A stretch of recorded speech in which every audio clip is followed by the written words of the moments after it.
عمران خان صاحب اور ان کی اہلیہ بشریٰ عمران کی اب مجھے لیگل مقدمات میں نمائندگی کرتے ہوئے تقریباً 4 سال ہو چکے ہیں، اور ان کی وابستگی کرکٹ سے رہی ہے۔ کل بھی ایک کرکٹ میچ تھا، تو اگر مختصر دورانیہ میں سکور بورڈ پہ 300 یا 350 کا فگر آ جائے چیز کرنے کا، تو دوسری ٹیم اکثر کہتی ہے کھیلنے والی کہ میں بلہ رکھتا ہوں، میں کھیلوں گا ہی نہیں۔ مگر جب 300 مقدمات کا مختصر دورانیہ میں ان کا مقابلہ کیا جائے اور وہ لڑے جائیں، چاہے وہ عدت نکاح ہو، چاہے وہ سائفر ہو، چاہے وہ 9 مئی ہو، چاہے وہ القادر ٹرسٹ ہو، چاہے وہ توشہ خانہ 1 ہو، چاہے وہ توشہ خانہ 2 ہو، جب ان تمام مقدمات کا regardless and despite of age آپ کہتے ہیں کہ میں ان کیسز کو لڑوں گا، تو یہ ایک ناممکن بات تھی جس کو ممکن کیا گیا۔ اور اسٹیڈیم میں آئے، اور جب 2 یا 3 سکور رہتے ہوں میچ جیتنے کے لیے، تو امپائرس کہیں کہ ہم فیلڈ سے ہی باہر ہیں، اسٹیڈیم اویلیبل ہی نہیں ہے آپ کے لیے۔ یہ بڑی انفارچونیٹ بات ہے۔ Access to justice fundamental right ہے، بیسک رائٹ ہے۔ رول آف لا کی بات کرنے کے لیے ہم آج یہاں پر اسمبل ہوئے ہیں، اور افسوس کی بات تو یہ کہ اسمبل ہی کیوں، یہ نوبت ہی کیوں آئی کہ ہمیں آج پریس کانفرنس کر کے تو سنوائی مانگنی پڑ رہی ہے۔ وکیل کا کام ہے درخواست کرنا، شارٹ سینٹنس ہو، 73 سال کی ایج ہو، اور خواتین کو کس دن ڈینائی کیا گیا ہے رائٹ۔ ان کی اہلیہ بشریٰ عمران، شارٹ سینٹنس 7 سال ہو، I am talking to lawyers, 7 سال کی سزا ہو، 1.25 سال گزر چکا ہو، 5 درخواستیں دائر کی جا چکی ہوں، اور پھر وکیل خط لکھے۔ خط کیوں لکھے؟ اور خط کا بھی جواب نہ آئے، اور اس پر کوئی ایکشن بھی نہ ہو، اور 2 مہینے گزر جائیں۔ تو کل مجبوراً تمام کیسز میں عمران خان صاحب اور ان کی اہلیہ کے بہاف پر ہم نے 5ویں مرتبہ سی ایم ڈالی ہے کہ آپ یہ کیسز کو لگا دیں اور ان کیسز کو سنیں۔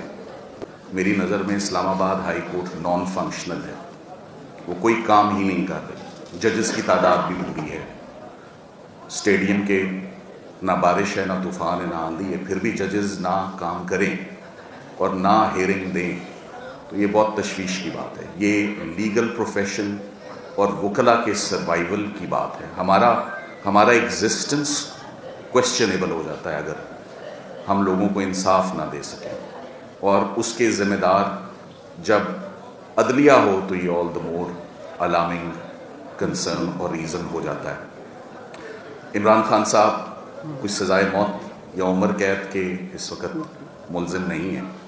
پیٹرن فالس امپلیکیشن کا، پولیٹیکل وکٹمائزیشن کا، وہ آپ کے سامنے ہے۔ انہوں نے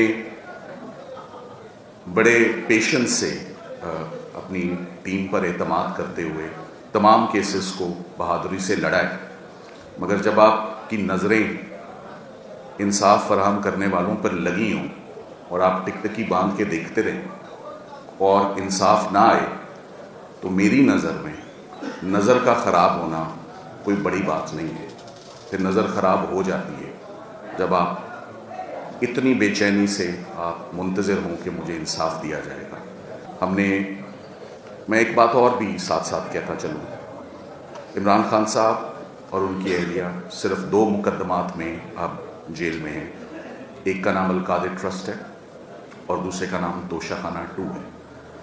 1.25 سال ہو گیا ہے القادر ٹرسٹ میں ان کو سزا ہوئے ہوئے، اور ان کی اہلیہ کو 7 سال سزا ہوئے ہوئے، ان کو 14 سال سزا ہوئی، سسپینشن آف سینٹنس نہیں لگی۔ اور جب پوسٹ اریسٹ بیل ہوئی ہو اور ان کی اہلیہ کی گرفتاری جب نیب کو مطلوب ہی نہ ہو کسی بھی دن، ہمارے پاس نیب کے بڑے لیڈنگ پریکٹیشنر بھی موجود ہیں، بھٹ صاحب۔ بسم اللہ الرحمن الرحیم، السلام علیکم ناظرین۔ عمران خان اور بشریٰ بی بی کے وکیل سلمان صفدر نے آج دھواں دار پریس کانفرنس کی، اور اس پریس کانفرنس میں سلمان صفدر نے سپریم کورٹ کو آڑے ہاتھوں لیا اور کہا کہ 2 سال ہو چکے ہیں عمران خان کے کیس ہی نہیں لگائے جا رہے، انصاف تو دور کی بات ہے، اور عمران خان ان عدالتوں کی طرف دیکھ رہے ہیں، ان کی نظریں ان عدالتوں پر ٹکی ہیں کہ مجھے انصاف ملے گا، ان کی نظر خراب نہ ہو تو پھر کیا ہو۔ سپریم کورٹ سے میری التجا ہے کہ عمران خان کے کیس لگائے جائیں۔ سلمان صفدر نے مزید کیا کہا، آئیں پہلے آپ ویڈیو دیکھیں، پھر اس پر ہم تفصیل سے بات کرتے ہیں۔ اور جس دن آپ کو سزا سنا دی جائے اس کے بعد ہائی کورٹ نہ یہ دیکھے کہ آپ کی گرفتاری کبھی چاہیے ہی نہیں تھی، نہ یہ دیکھے کہ آپ خاتون ہیں اور اسپیشل رعایت ہے خواتین کے لیے ہمارے قانون میں، اور نہ یہ دیکھے کہ یہ فیصلہ وقت سے پہلے میڈیا کے علم میں تھا کہ سزا کتنی ہونی ہے اور فیصلہ آنا کس دن ہے۔ یہ پروفیسیز، یہ پریڈکشنز، یہ پرومینیشنز بڑی کنسرننگ ہیں کہ ایک جج کا فیصلہ وقت سے پہلے میڈیا کو پتا ہو۔ کیسے سیف رہ سکتا ہے وہ فیصلہ جس کے اوپر آپ نے میاں بیوی کو اندر رکھا ہوا ہے؟ تو اسلام آباد ہائی کورٹ کی بڑی عالی شان بلڈنگ ہے، میں چاہتا ہوں عالی شان انصاف بھی ہو وہاں پر، اور اسی ہفتے ہو۔ اگر اب انصاف نہیں ہوگا تو پھر کب ہوگا؟ اور ساتھ ہی ساتھ میں یہ بھی کہتا چلوں کہ انصاف قسطوں میں نہیں ہوتا، انسٹالمنٹس میں، کہ اس ہفتے القادر لے جاؤ، پھر کبھی آنا تو توشہ خانہ کی بات ہوگی، وہ ایکسیپٹیبل نہیں ہے۔ جب اتنی دیر سے آئیں تو درست تو آئیں، کیسز تو سارے کلب ہو کے اکٹھے لگیں اور ایک دن میں لگیں، اور وہ لے جائیں جو وہ ڈیزرو کرتے ہیں۔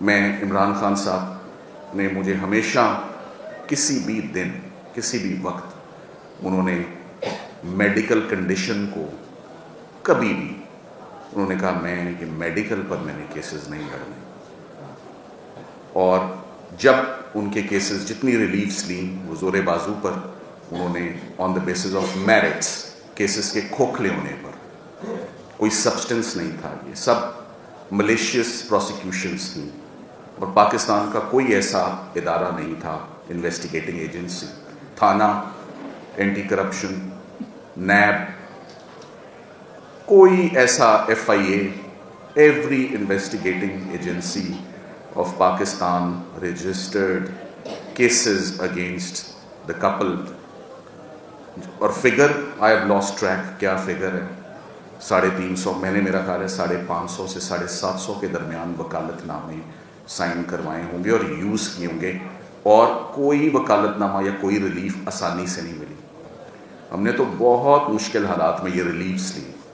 آپ سب کرمنل پریکٹیشنرز ہیں، ایک اور بات کو اپریشیٹ کریں گے اور سمجھیں گے، اپیل اگینسٹ ایکویٹل اور جو ضمانتیں گرانٹ ہوئی ان کی کینسلیشنز یا اپیل اگینسٹ ایکویٹلز تو فکس کر دی جا رہی ہیں کہ یہ ریلیف کیسے مل گئی۔ سرکار کی طرف سے کوئی درخواست بھی نہیں ہے، کوئی التجا بھی نہیں ہے، کوئی پٹیشن بھی نہیں ہے، اور پٹیشنیں لگ رہی ہیں۔ کل صبح ہی دیکھ لیجیے گا honourable supreme court of Pakistan کے پاس سائفر کا ایکویٹل چیلنج ہوا ہے۔ پاکستان کی تاریخ کا سب سے ایکسپینسو جو ایکسرسائز ہوئی ہے وہ سائفر میں کنوکشن لینے کی ہوئی ہے۔ سرکار ابھی بھی کہہ رہی ہے، ایڈمنٹ ہے کہ ہمارے کیس میں ابھی بھی دم ہے۔ تو یہ ٹیکس پیئر کا پیسہ ہے جس سے یہ اتنی میسو۔ ناظرین، سلمان صفدر نے بالکل ٹھیک کہا کہ عمران خان میڈیکل کی سہولت مانگ رہے ہیں، اور وہ بالکل یہ نہیں کہتے کہ مجھے آنکھ کا مسئلہ ہے مجھے رہا کیا جائے، بلکہ وہ کہہ رہے ہیں کہ میری آنکھ کا علاج کرایا جائے، میرے ڈاکٹروں سے علاج کرایا جائے، اور یہ سو کالڈ حکومت عمران خان کا علاج تک نہیں کروا رہی، نہ عدالتیں کوئی ایکشن لے رہی ہیں۔ سپریم کورٹ مکمل طور پر مفلوج ہو چکی ہے۔ سپریم کورٹ میں بیٹھے وکلاء کو چاہیے کہ وہ عوام کے ٹیکس کے پیسے سے جو تنخواہ لے رہے ہیں اس کو چھوڑیں اور گھر جائیں، کیونکہ عوام کو تو یہ ویسے بھی کسی قسم کا کوئی ریلیف نہیں دے رہے۔ ناظرین، آپ اس بارے میں کیا کہنا چاہیں گے؟ آپ اپنی رائے سے ہمیں ضرور آگاہ کریں۔ نیکسٹ ویڈیو تک مجھے دیں اجازت، اللہ حافظ۔